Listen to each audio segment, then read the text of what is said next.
Hablaremos hoy acerca de la medicina en la India. Así que empecemos diciendo que la época Veda en la India se inicia con la llegada de tribus arias del norte allá por el 1500 a.C. y terminó esta época unos 7 siglos después. Lo digo porque esa época recibe ese nombre de los Vedas, los 4 libros sagrados escritos en sánscrito y que son las primeras creaciones de la literatura de la India.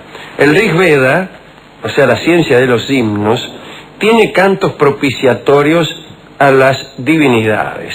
El Sama Veda, ciencia de las melodías, tiene versos rituales para el sacrificio. El Atharva Veda es un conjunto de maldiciones y conjuros para el culto doméstico, y el Ayurveda, o sea, ciencia de la vida, es el que brinda los conocimientos de la medicina india. En este libro se basaban los maestros y estudiantes de aquellos tiempos, y de este libro hablaremos hoy. Yo creo recordar que uno de estos 4, probablemente el Rig Veda, tenía, además de propiedades mágicas de todo orden, la siguiente: si uno se aprendía de memoria un número adecuado de líneas,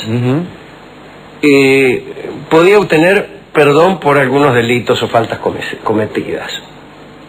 Esto me ha llamado siempre la atención. Por ejemplo, te llevaban preso, pongamos por caso por haber cometido un robo, y vos podías eludir la pena correspondiente si habías memorizado 700 líneas del Rig Veda. Esto requería por parte de los comisarios, oficiales escribientes y meros vigilantes una erudición destinada a evitar que los malhechores recitaran cualquier cosa que se les ocurriera en ese momento, dándolas por el Rig Veda. Pues ya sabe cómo son. Sí, vio cómo son. Con tal de verse libres de la cárcel, recitan versos de Héctor Gagliardi y pretenden que son el Rig Veda. Bueno, pero hoy hablaremos de otro libro, que es el Ayurveda. Al igual que en casi todos los pueblos antiguos, en la India las enfermedades se consideraban fruto de la acción directa sobre el hombre de dioses y demonios. Por eso los médicos eran intercesores entre el cielo y la tierra. Su ejercicio profesional estaba presidido por 2 divinidades gemelas, los Ashwins se llamaban, seres con cabeza de caballo, discúlpeme usted, que descendían a la tierra montados en un carro de 3 ruedas para curar enfermos. Debió ser un espectáculo digno de verse. También estimulaban la fecundidad de las mujeres y desde luego prolongaban la vida. Parece que los Ashwins eran hábiles cirujanos. Por ejemplo, habían repuesto en su lugar la cabeza del dios Vishnu, a quien los otros dioses, envidiosos de su poder, vio cómo son los otros dioses con Vishnu, los otros dioses lo habían decapitado. Aparecieron los Ashwins y le dijeron: no se preocupe, Vishnu, en un santiamén le pondremos la cabeza en su lugar. Vishnu, como saben ustedes, es uno de los dioses más poderosos de la Trinidad de la India, y es aquel de los avatares, aquel que pasa por numerosas formas. Cada una de estas formas es un avatar, una vicisitud. Así que cuando hablamos de las vicisitudes de Riquelme en España, estamos aludiendo sin saberlo a Vishnu, a los avatares de Vishnu. Pues a Vishnu le habían arrancado la cabeza y los Ashwins se la cosieron de nuevo. También se encargaban de hacer eso mismo con algunos mortales que habían perdido la cabeza en batalla.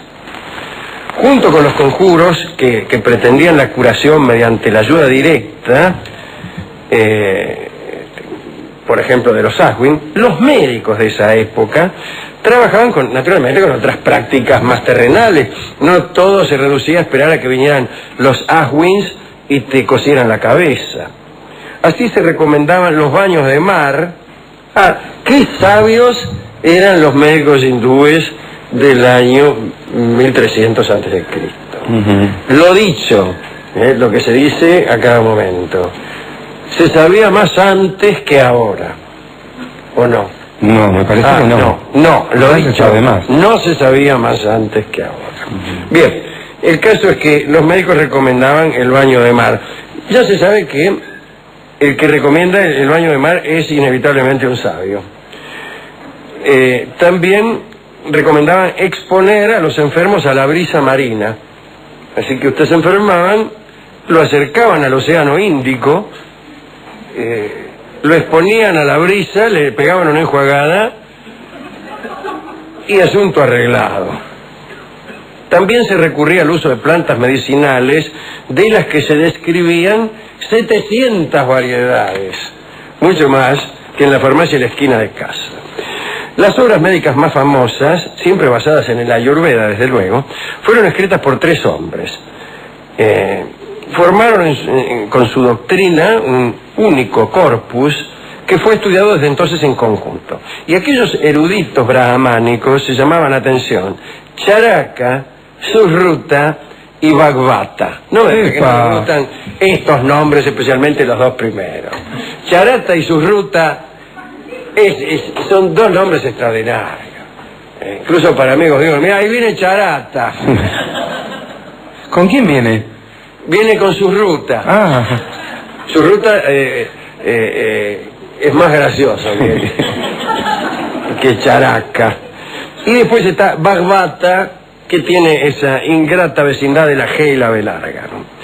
A diferencia de los otros que se basaban con exclusividad en el Ayurveda y no se salían de las enseñanzas védicas ni a patadas, Sushruta deificaba a un emperador extranjero, nada menos que Zhenong, el emperador rojo de la China, que había vivido allá por el año 2800 a.C., es decir, formaba parte de los emperadores míticos de la China. Zhenong había brindado a la China el conocimiento de la agricultura y de las hierbas medicinales. Un día estaban ahí los chinos sin saber qué hacer y apareció el emperador Zhenong y le dijo, les enseñaré algo, se llama la agricultura. Y desde entonces en la China empezaron los cultivos, desde ese mismo momento. Bien, decía Sushruta que acerca de este emperador existía una leyenda según la cual el emperador tenía las paredes del abdomen y del estómago tan finas que eran transparentes, como si las tuviera de cristal. De ese modo, el mismo emperador, cuando se encontraba aburrido o perplejo por algún malestar, podía mirarse y observar directamente el funcionamiento de su aparato digestivo. Esto es verdaderamente extraordinario, ¿no? Y mucho mejor que ver la televisión. Incluso a los niños, a los príncipes, el emperador les mostraba su abdomen y les explicaba algunos detalles del funcionamiento de su aparato digestivo, al menos aquellos que estuvieran al alcance de los niños, claro, y que no vinieran a causar perturbaciones en su educación y en su conducta. Bien. De este modo, es decir, mirándose a través de las paredes del estómago, Zhenong pudo comprobar la acción de muchas hierbas medicinales y otros productos. Parece que también ensayaba sobre él los efectos de diversos venenos y contravenenos. Los médicos de la India pertenecían a una de las castas más privilegiadas, la casta de los ambasta, solo inferior a las 2 principales, la de los brahmanes y los guerreros. La formación de los médicos duraba por lo menos 18 años. Estaba a cargo de doctores consagrados por una larga práctica al servicio de los reyes, en el ejército, etc. Los alumnos eran elegidos entre los hijos de la clase sacerdotal o entre los hijos de otros médicos. Tenías que tener excelente salud para ser médico. Claro, bueno sería que el médico fuese un tipo de mala salud. Eso, usted, por ejemplo, sí, usted como psicoanalista, sí, señor, tiene que acreditar su buena salud mental para ejercer la profesión, o incluso hasta un verdadero demente puede ejercer la psicología. Y no, debería uno poder acreditarlo, por lo pronto, con un tratamiento psicológico concluido. Como concluido que Que uno ha hecho un análisis y lo ha llevado a término. Se recibe de loco. No, que uno ya está como dado de alta, digamos, ¿no? Ajá. Y de prueba de vicio, pero está... Sí, claro, habría que acreditarlo. Claro. Pero no es lo mismo, Alejandro, porque usted no puede pedir a un médico que no se enferme nunca. No, claro. Entonces, ¿qué pasó? Uno es médico y cuando se enfermó le agarró una descompostura. Pero yo no puede ejercer. porque si él no se puede curar él, que me va a venir a curar a mí. Digo, ¿qué me va a curar usted que anda a los estornudos desde que entró? Bueno, no. Usted está peor que yo, doctor. Y eso se lo pueden decir también al psicoanalista. Sí. Usted está más loco que yo. Usted está más loco que yo, doctor. Si cree que le voy a pagar 70 pesos la sesión. Bien. Estoy loco, pero no tanto. El caso es que en un día de invierno, con la luna en fase de cuarto creciente, atención, y una determinada conjunción de las constelaciones siderales, se procedía al ingreso de los nuevos alumnos en una ceremonia. No era cuestión de que vos ingresaras al estudio de la medicina un día cualquiera. No. Durante aquel protocolo se ofrecía leche y manteca a los dioses. Buenas tardes. Buenas tardes. Para finalizar el acto, los alumnos escuchaban de uno de los maestros un discurso en el que se los exhortaba a comportarse con decoro y continencia. También estaban obligados a llevar barba, a no comer carne y a obedecer en todas las cosas. El ritual prescrito en la obra de Characa, el primero de estos tres amigos, se asemeja en muchos puntos al de iniciación de los médicos griegos, ¿no? Los Asclepíades, o los hijos de Asclepio, vulgarmente llamado Esculapio. Los Asclepíades ejercían su profesión en las puertas de los templos. Los médicos griegos andaban de pueblo en pueblo, lo cual revela que había quizá más pueblos que médicos. Formaban entre sí una hermandad que se mantenía mediante la enseñanza de su arte solo de padres a hijos, nada de facultad de medicina. Los Asclepíades determinaron que la concepción de la enfermedad no era obra de dioses o demonios, atención, sino un mero proceso biológico. Bien. Entre los Asclepíades estuvo nada menos que Hipócrates, y a partir de él, aquellos que terminaban sus estudios debieron pronunciar el juramento hipocrático, donde se detallaban las bases éticas de la profesión. El juramento se fue modificando. En tiempos antiguos se juraba, por ejemplo, cosas tales como abstenerse durante las visitas a los enfermos de todo contacto sexual con las mujeres, así como con los hombres, tanto libres como libertos y esclavos. Esto tenías que jurarlo. ¿Ahora no hay que jurarlo? No, eso no. ¿Pero por qué? Porque... Pues si lo juraban era porque tenían miedo que lo hicieran. Sí. ¿Qué es lo que pasaba? Y a lo mejor... entre aquellos médicos de Grecia. ¿Y se acuerdan? Con razón iban de pueblo en pueblo. Era mitad para rajar de los familiares de sus pacientes. Aprovechando que tenían fiebre. Claro. No, pero como usted ha dicho alguna vez, vio que en una época por ahí se pensaba que el sexo era malo, enfermaba a la gente. A lo mejor tendría que ver con alguna creencia de ese estilo. Me parecía que el sexo era malo si no contaba, por ejemplo, con la anuencia de una de las partes. No, pero esto de que, bueno, porque por ahí, mucho ejercicio en sexual... tanto que médico, mire, ahora le voy a curar, va a ver, se va a sentir fenómeno. Se va a sentir fenómeno. Ajá. Mire para allá.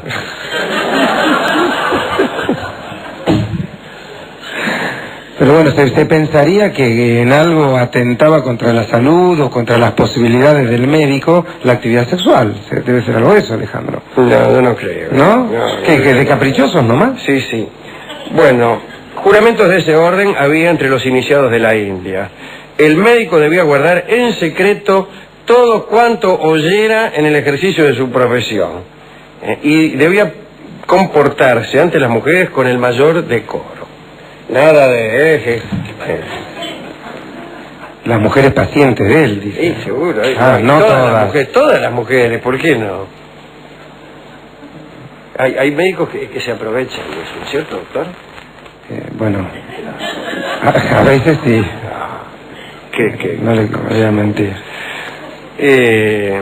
Bueno, a lo largo de los 18 años de aprendizaje, el alumno realizaba estudios teóricos y prácticos. En uno de los textos clásicos dice: que solo tenga conocimientos teóricos, no sabrá cómo proceder ante sus pacientes y se comportará con tanta insensatez como un imberbe en el campo de batalla. Es decir, nada, no decía nada.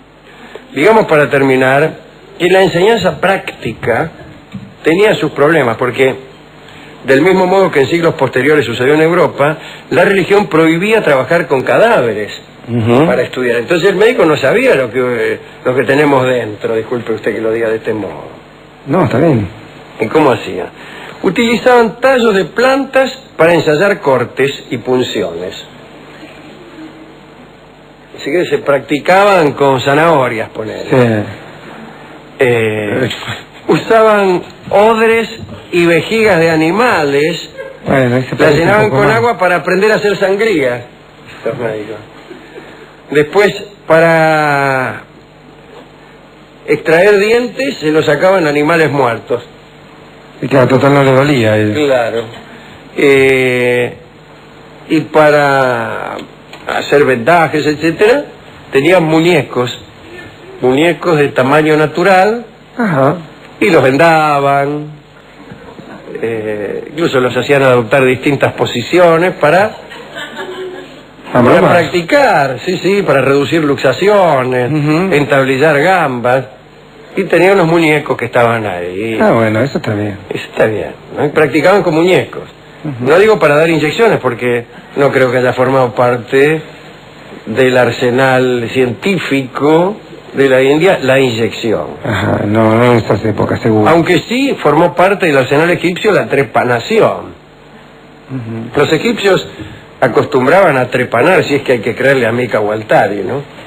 Pero parece que sí, que por ahí te dolía el marote y te hacían una simpática trepanación, y se te agujereaban la tapa de los sesos y te aliviaban. Sí, ya no sentía más nada. Te aliviaban, te dejaban. Ahora, eso sí, había que andar siempre con un hule sobre la cabeza, porque por ahí llovía y te caía agua en el agujero que te había hecho el doctor, que te quedaba ahí casi como una rejilla en la terraza, ¿no? Una claraboya tenía uno ahí. Qué bárbaro. Pero no, en la India no había trepanación. Pero sí había estos muñecos de práctica. Extraordinario, ¿no? Que los esqueletos que tienen los médicos y que hay en los colegios y en las universidades, ¿son esqueletos de verdad? Los que trabajan los médicos, la mayoría sí, Alejandro. Los que hay en los colegios, no. Los que hay en los colegios. A veces sí, pero ya casi no se utilizan. No, pero a mí me da miedo ahora. ¿Por qué? Yo no quería tocarlo cuando estábamos en clase de anatomía. Ajá. ¿Y le mandaban a buscar el esqueleto? No, yo no, que fuera otro que iba a venir con... No le ponían pucho, ustedes no le hacían esos chistes. Claro, pero no, con un difunto en brazos, no. Y si había que señalar, pongamos por caso el esfenoides, sí. Yo no lo hacía con el dedo, como otros maleducados de la clase, sino con un puntero. Un puntero de madera. Igual entrarle a un esfenoides no es fácil. Ni con puntero ni con el dedo. Bueno.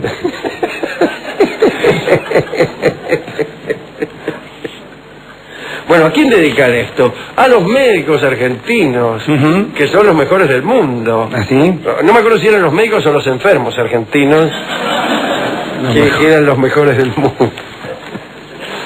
Bien. Al amigo Hipócrates. Estableció normas éticas para la profesión, lo cual está muy bien, Alejandro. Porque antes los médicos eran unos sinvergüenzas, no como ahora.